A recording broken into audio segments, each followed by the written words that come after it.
बाड़मेर बालोतरा जिलों के अंदर नए सीमा विभाजन के खिलाफ धोरीमना और गुड़ामलानी को बालोतरा में शामिल करने और बाड़मेर से बाहर करने के खिलाफ 5 दिन से धोरीमना पर धरना चल रहा है। पूर्व मंत्री हेमाराम चौधरी के नेतृत्व में बड़ी संख्या में ग्रामीण है वो रोजाना धरना दे रहे और एसडीएम को ज्ञापन भी दे रहे हैं। इसके खिलाफ आज भी बड़ी संख्या में, हजारों की संख्या में स्थानीय ग्रामीण जुटे हैं और ज्ञापन दिया गया है। तो आपकी मेन मांग क्या है और ये धरना अब कितना लंबा चल सकता है? पहले तो मैं आपको ये स्पष्ट कर दूं, ये मेरे नेतृत्व में धरना नहीं चल रहा है। ये गुड़ामलानी धोरीमना की आम जनता का ही धरना है। मैं तो उनके साथ शरीक हुआ हूँ, बस यहाँ जनता के साथ हूँ। धरना जनता का है, मेरा नहीं, ये आपको स्पष्ट कर दूँ। दूसरी बात, ये किसी पार्टी का भी धरना नहीं है, इसमें सिर्फ जनता का है। उसमें पार्टी से ऊपर उठ करके इसलिए ये पार्टी का धरना नहीं रखा क्योंकि ये समस्या किसी एक पार्टी के लोगों की नहीं है, सभी पार्टियों के लोगों को बालोतरा जाना पड़ेगा। ऐसा तो नहीं है कि कांग्रेस वालों को जाना पड़ेगा इसलिए कांग्रेस चिंतित है, सभी चिंतित है। सभी पार्टियों के लोग चिंता में डूबे हुए हैं। अब कुछ खुल के आ रहे हैं, कुछ नहीं आ रहे हैं। कईयों की कई तरह की मजबूरियां हैं, हर आदमी की अपनी मजबूरी है, पार्टी से जुड़े हुए लोगों की भी मजबूरी है, वो एक अलग बात है।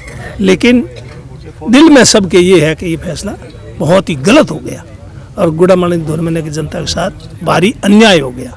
जहाँ पहले 60 किलोमीटर जाना पड़ता था, वहाँ 60 की बजाय अब 160 किलोमीटर जाना पड़ेगा।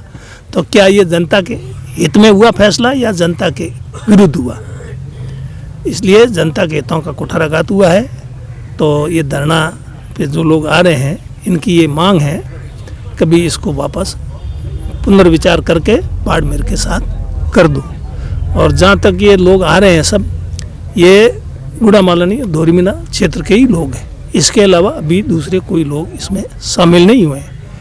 कोई हमारे पार्टी के कोई लोग हैं जिनकी हमारे प्रति सहानुभूति है, यहाँ के लोगों के प्रति सहानुभूति है, उनको भी चिंता है। वो भी खाली यहाँ के लोगों को अभी चिंता नहीं, ये तो अब पूरे राजस्थान में सब लोगों को चिंता होने लगी। ऐसा फैसला हुआ है 60 किलोमीटर से 160 किलो भेजने का फैसला, लोगों को यकीन नहीं होता है। और अब धीरे धीरे यकीन होगा तो सबको चिंता होगी, होना स्वाभाविक है। उसके विरोध में ये धरना आज 5वां दिन है। अब कितने दिन और चलेगा, कितने दिन और नहीं चलेगा, ये तो सरकार के ऊपर निर्भर करता है कि सरकार इस फैसले पे कब पुनर्विचार करती है और कब इनको वापस बाड़मेर जिले में शामिल करती है। तो आपने प्रशासन को जो ज्ञापन दिया तो उनकी ओर से क्या जवाब आया कि 5वां दिन है लगातार? क्या सरकार से भी आपकी कोई वार्ता? प्रशासन से कोई जवाब नहीं है, प्रशासन के पास कुछ नहीं है।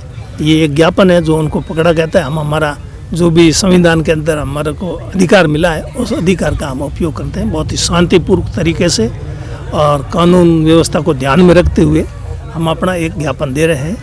इनके पास ये एक ही जवाब है सिर्फ कि हम ये इसको आगे भेज देंगे। अब आगे सरकार तक ये बात तो चली जाएगी, पर सरकार में बैठे लोग वो क्या सोच रहे हैं, क्या नहीं सोच रहे हैं, उसके ऊपर निर्भर करेगा। वो अगर ठीक सोचेंगे, जनता के हित की बात सोचेंगे तो सुन लेंगे जनता की। और उनको जनता के हित की चिंता नहीं है, उनको कोई और अपने हित की चिंता है, तो एक अलग बात है। तो इस आंदोलन का अभी क्या भविष्य हो सकता है? जनता क्या करेगी आगे? मान लो सरकार उनकी बात नहीं मानती है, सुनती है नहीं मानती तो संघर्ष जारी रहेगा। जब तक नहीं मानेगी जनता अपनी हक के लिए लड़ाई लड़ती रहेगी। एक तरफ आप 5 दिन से धरने पर बैठे हो, एक तरफ प्रशासन अपने समस्त कार्यालयों पर जिले का नाम चेंज कर रही है, इसको लेकर आप? वो कार्यालय में तो आदेश हो गया था, इसलिए वो तो करना ही है।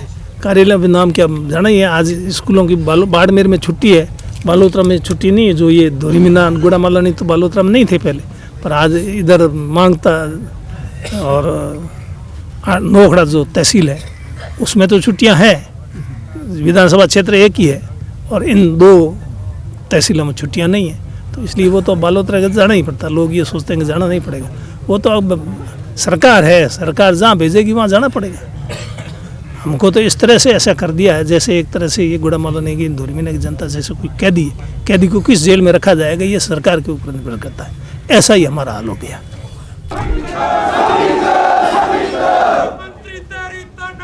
नहीं सहेगी, नहीं सहेगी। गुड़ामलानी के विधायक होश में आओ, होश में आओ।